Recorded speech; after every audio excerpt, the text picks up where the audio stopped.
안녕하세요. 볼만차 기자들입니다. K리그 너무 어려워요. 진짜. 우리가 추갈못인가? 쌉충알못이라고. 네, 네. 이번 라운드 성적 처참합니다, 진짜. 저는 병수볼 덕분에 여골키를 겨우 면했습니다. 병수볼 고맙습니다. 뭐 쓰나미, 뭐 역배대 뭐 이런 용어 뒤에 숨고 싶긴 하지만 어쨌든 틀린 건 틀린 거잖아요. 네. 네, 받아들여야 할 것 같고 이번에 휴식기 맞은 만큼 특별히 6라운드까지 집계 한 자료를 다 까겠습니다. 일일이 세봤는데 이게 신기한 게도 반타작은 되더라고요. 그러니까 올라갔다 내려갔다 탁. 나는 첫 번째 때 몰아서 했던 게 컸지.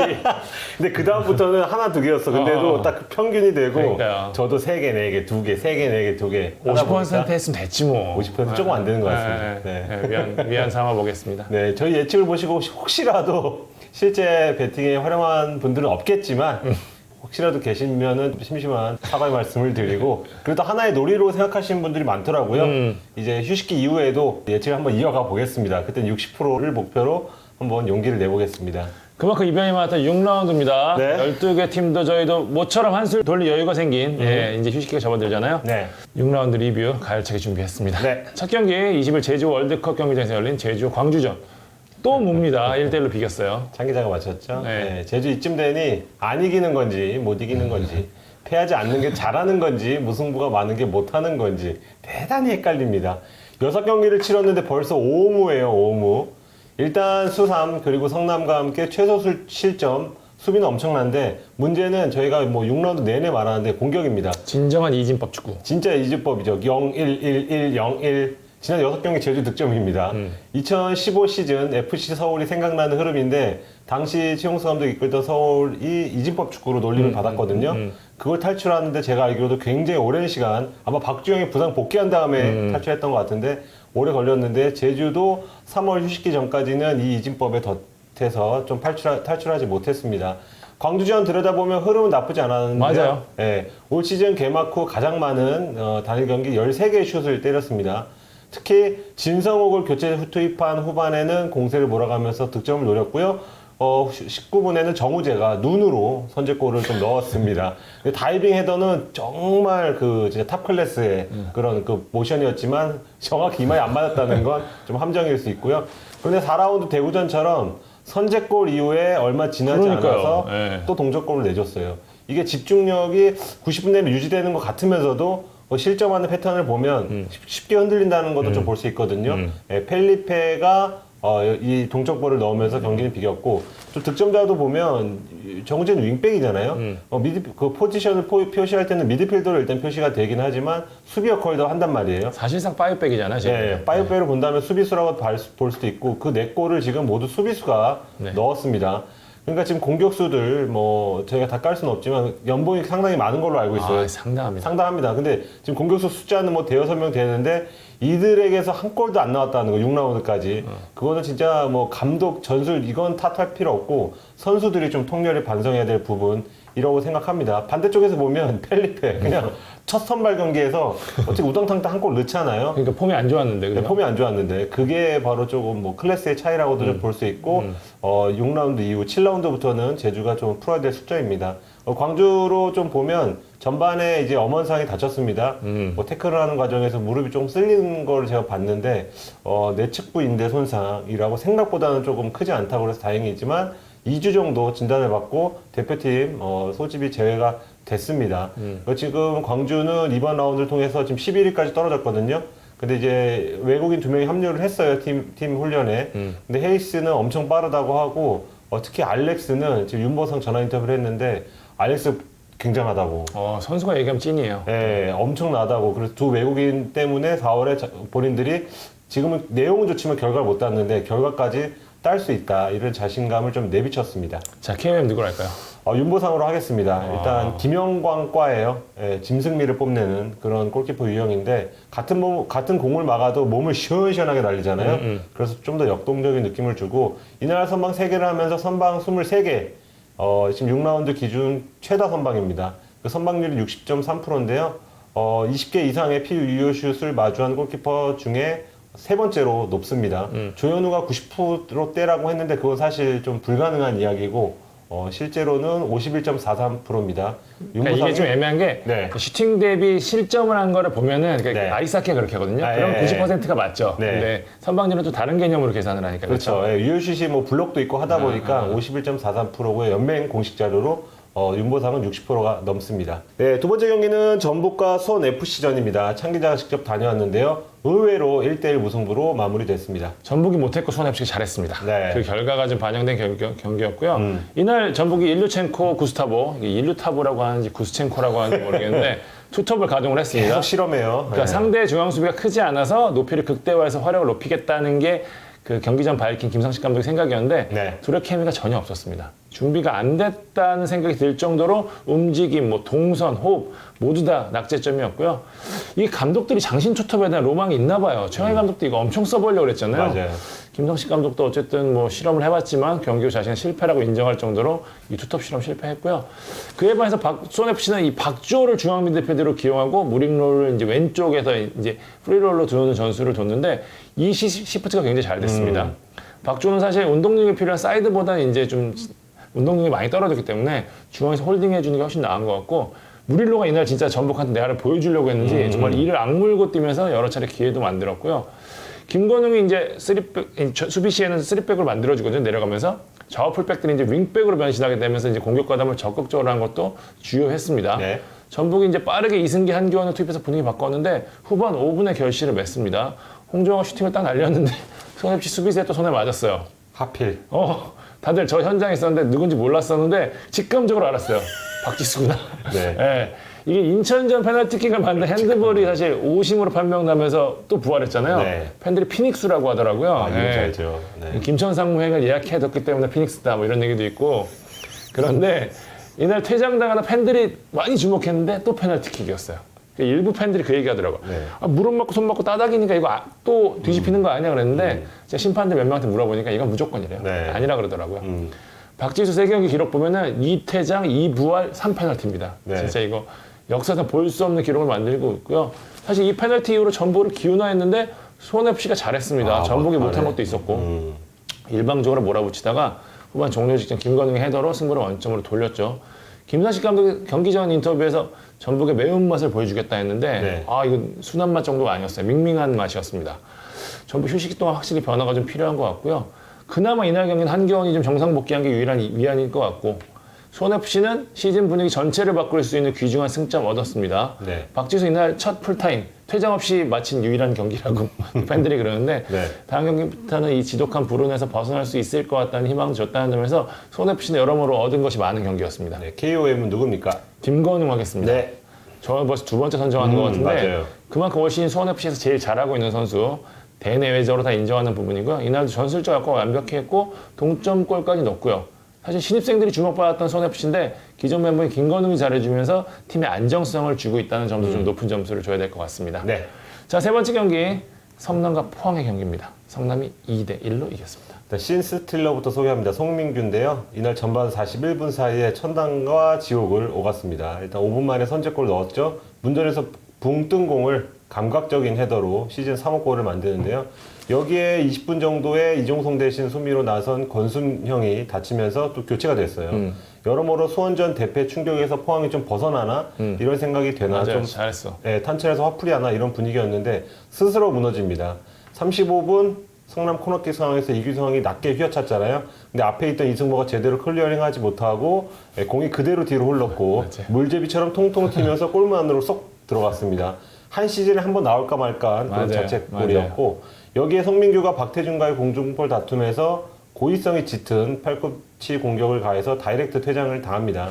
송민규는 굉장히 억울했지만 규정상 팔꿈치 공격을 엄하게 좀 다루잖아요. 그러니까 이제 고의 여부는 상관없어요. 팔꿈치는 거의 있죠. 네네. 빼박 퇴장이었다고 좀 보여지고 가린샤 클럽. 네, 가린샷 클럽. 뭐 그게 뭐 아니라는 사람도 있는데 하여튼 그 득점하고 퇴장당한 사람이 가린샷 최초여서 뭐 그런 얘기 나오는데 올해 몇 경기 안 치렀는데 벌써 많은 선수들이 이 팔꿈치 때문에 퇴장을 맞아요. 당했습니다. 진성욱, 송시우 그랬고요. 같은 시간에 벌린 강원 인천전에서 김동현도 좀 그랬습니다. 의욕도 좋지만 상대 선수의 안전을 조금 생각을 했으면 좋겠다 이런 생각이 들었고 송민규는 지난 수원전에서도 말씀드렸다시피 좀 짜증을 많이 냈다. 현장 관계자 그렇게 저한테 좀 얘기해줬거든요. 근데 약간 좀 예민한 상태인 것 같아요. 몸도 힘들고 팀도 성적이 안 나오고 본인이 집중 맞고 당하니까 그런 어떤 심리적인 요인이 그런 행동으로 나온 게 아닐까. 이번 건으로 좀 많이 좀 배웠으면 좋겠다 생각이 들었습니다. 일단은 포항은 선제골 넣었지만 동점골을 먹고 후반에 약간 성남이 일방적으로 몰아붙입니다. 라인을 보시면 그냥 아예 그 포항 쪽으로 가 있어요. 그래서 결국 이중민이라는 10% 그러니까 신인을 2년 차죠. 투입하면서 이 선수가 후반 43분에 아주 멋진 헤더, 점프력이 굉장하더라고요. 멋진 헤더로 득점을 하는데 득점하는 순간 김남일 감독이 뭐 혼자 좋아하기보다는 정경호 코치랑 서로 바라보면서 야 이거 뭐야? 뭐 이런 표정. 되게 심쿵하는 그런 로맨스를 느낄 수 있었습니다. 그래서 김남일 감독만이 할 수 있는 어떤 귀여운 표정으로 승리를 조금 즐긴 것 같습니다. 일단 성남은 주요 선수 부상을 좀 당하는 그런 상태고 외인 효과도 밀리치 빼고는 크지 않거든요. 그런데 지금 울산, 수원과 같은 승점이 11점입니다. 6경기 11점. 이거는 성남이 시즌 전에 생각했던 것보다 훨씬 더 높은 승점이라고 생각이 되고 포항은 최근 4경기 1무 3패 최악의 흐름을 보이고 있습니다. 자, KOM 가보도록 하겠습니다. KOM 짧게 하겠습니다. 뭐 데뷔전에서 5선방한 포항 골키퍼 황인재 나쁘지 않았지만 성남 윙백인 서보민이 좀 돋보였습니다. 지난해 부상을 크게 당했었는데 그 후유증이 없다는 듯이 좀 빠르게 뛰면서 양팀 통틀어 가장 많은 크로스 5개 그리고 키패스 5개를 성공시키며 포항 수비를 뒤흔들었습니다. 네 번째 경기는 강원과 인천 경기. 강원이 시즌 첫 승 성공했습니다. 제가 맞췄습니다. 네. 강원 올 시즌 들어서 가장 좋은 경기 한 것 같아요. 초반 3연패 딛고 서서히 경기를 올라오고 있었는데 드디어 이제 첫 승까지 신고를 했고 공격적에 조재환이 가세하면서 속도가 좋아졌고 김대원이 확실한 에이스로 자리매김한 모습이고요. 대구 때랑 달라. 그러니까요. 계속해서 좋은 장면 만들어내면서 인천을 압박했고 전반 19분이었죠. 아시마토프의 멋진 헤딩골로 앞서 나갔습니다. 이 추가골이 아쉬울 정도로 계속 인천을 몰아붙였는데 변수가 생겼어요. 전반 종료 직전에 말씀해 주신 대로 김동현이 이제 팔꿈치로 문제는 가격했다면서 뭐 느린 장면 보면 진짜 억울할 법한 상황인데 어쨌든 얘기한 대로 뭐 이 건은 뭐 빼박이니까. 그 퇴장 딱 당하는 거 보고 김병수 감독도 아마 저랑 같은 생각했을 거예요. 진짜 안 풀리네. 저도 야 강원 안 되겠는데 이 생각 들었거든요. 왜냐하면 인천이 보여줬던 경기력들이 있었으니까 후반대는 전반에 부진했지 후반이 나아질 거라고 다들 생각을 했잖아요. 와 근데 한 명이 부족했는데 강원이 굉장히 좋은 플레이 펼쳤습니다. 한 명이 오히려 인천이 부족하다는 느낌이 들 정도였어요. 역습이 상당히 매서웠고요. 그러니까 김대원 이야기 해주셨는데 김대원이 대구에서 좋았던 모습, 그러니까 돌격대장 했던 역할을 지금 굉장히 잘해주고 있고 황문기도 나름 괜찮은 플레이 펼쳤습니다. 수비에서는 또 임채민이 모처럼 좀 성남 시절 좋았던 모습이 나오면서 인천 공격 잘 막았고요. 막판 부진하던 고무열이 자신이 얻어낸 페널티킥을 직접 성공시키면서 골맛까지 봤다는 거. 진짜 좋아하더라고요. 승리에 이런 여러 가지 호재들까지 강원 입장에서는 굉장히 여러모로 이득이 많았던 경기였고요. 그러면서 최상의 분위기 속에 휴식기를 맞았습니다. 부상자들이 이제 속속 돌아올 타이밍이거든요. 제대로 기세를 탈 수 있을 것 같은 그런 흐름이고요. 인천 올 시즌 들어 가장 부진한 경기 펼쳤습니다. 햄스트링 염증으로 빠진 김도혁의 공백이 꽤 컸어요. 문지한 선수가 김도혁이 없으니까 아길라르도 마찬가지고 제대로 좀 볼이 안 들어오는 느낌 많았었고 개인적으로 인천은 제가 앞선에도 말씀드린 적이 있었는데 포백이 더 잘 맞는 것 같아요. 그렇죠. 좌우 풀백들이 윙백으로 뛰기에는 공격력이 좀 떨어지고 특히 허리 밸런스가 굉장히 무너지는 모습인데 문지한이 빠지면서 완전히 더 심해졌고요. 수적 우위를 얻으면서 기회를 잡았는데 제 플레이를 하지 못하면서 무너진 게 인천 입장에서는 연승으로 갈 수 있는 흐름을 놓친 게 굉장히 안타까울 것 같습니다. KOM 누굽니까? 한국영입니다. 야 중앙에서 진짜 엄청난 움직임 보여주면서 수적 열세를 한국에 혼자 지었다가 해도 과언이 아니었어요. 올 시즌 사실 한국영이 예년만 못하다는 평가도 있었는데 이날만큼은 좋았을 때 한국영의 모습이었다라고 설명하고 싶습니다. 자, 이 경기 너무 재밌었어요, 저는. 사실 저는 창원 갔다 왔거든요. 경남과 이랜드 경기를 너무 재미없게 봐가지고 빵 대 빵이었죠. 이 경기를 이제 오면서 봤는데 너무 재밌는 거예요. 그만큼 먹을 것 많았던 소문난 잔치 슈퍼매치 서울이 2대1 역전승을 얻었습니다. 그러니까 수원 팬들은 3일 만에 온탕과 냉탕을 오갔다고 좀 할 수 있는데 뭐 저는 냉탕 좋아해요 라고 하실 분도 계시겠지만 수원이 확실히 이번 패배에 대한 데미지가 클 것 같습니다. 포항전 돌아보면 내용도 내용이지만 결과가 좋았잖아요. 그러니까 이날도 슈퍼루키 정상빈의 환상적인 골로 발바닥으로 긁는 그 스킬은 그건 정말 연습과 어떤 그 타고난 거예요. 재능이 있다고 좀 보여지는데 그리고 앞서 나가면서 이 정도면 홈에서 우리가 좀 이기겠지 이런 흐름이 됐어야 돼요. 근데 실제로 흐름도 그렇게 가고 있었어요. 네, 좋았어요. 전술적으로 준비도 좀 잘해왔던 것 같고. 근데 기성용 한 방에 경기가 원점이 됩니다. 이걸 버텼어야 돼, 수원. 네. 그러니까 이게 앞에서 그 한석종과 기성용의 맞대결에서 한석종이 넘어졌는데 그 득점 장면 가만히 보시면 기성용이 페이크 한번 줘요. 공을 팔로세비치한테 받자마자 훅 저렇게 할까 말까 하다가 거기서 한석종이 방향을 놓칩니다. 그게 클래스지. 네, 그리고 나서는 말도 안 되는 강력한 중거리 슛을 득점하고 후반에 박정빈에게 약간 우당탕탕이긴 했지만 과정 자체가 좋았고 좋았죠. 네, 박정빈에게 실점하면서 역전패를 했습니다. 경기 전에는 미드필더 싸움이 키가 될 것으로 저희가 봤고 실제로도 그랬는데요. 여기 미드필더 싸움에서 저는 박빙, 그 창 기자는 약간 수원의 근소 우세를 좀 봤잖아요. 맞아요. 실제 경기에선 초반 한 30분까지는 수원이 괜찮았는데 그 기성용의 득점 이후로는 그냥 기성용이 다 그냥 씹어 먹었다. 맞아요. 예, 왜냐면 한석종이 뭐 어쨌든 1대1 상황에서 좀 밀린 감이 있고 고승범도 나중엔 좀 지쳐갖고 지쳤어요. 예, 못 뛰더라고요. 지쳤어요. 저희는 기성용이 당연히 지쳤을 것이다. 맞아요. 그래서 오히려 오승마르랑 둘 중에 한 명이 빠질 수도 있을 거라고 저는 내심 생각을 했는데 기성용은 끝까지 예, 속도를 늦추지 않고 그리고 공 운반을 하면서 경기를 승리로 조금 좀 장식을 했습니다. 아, 기성용 대단해.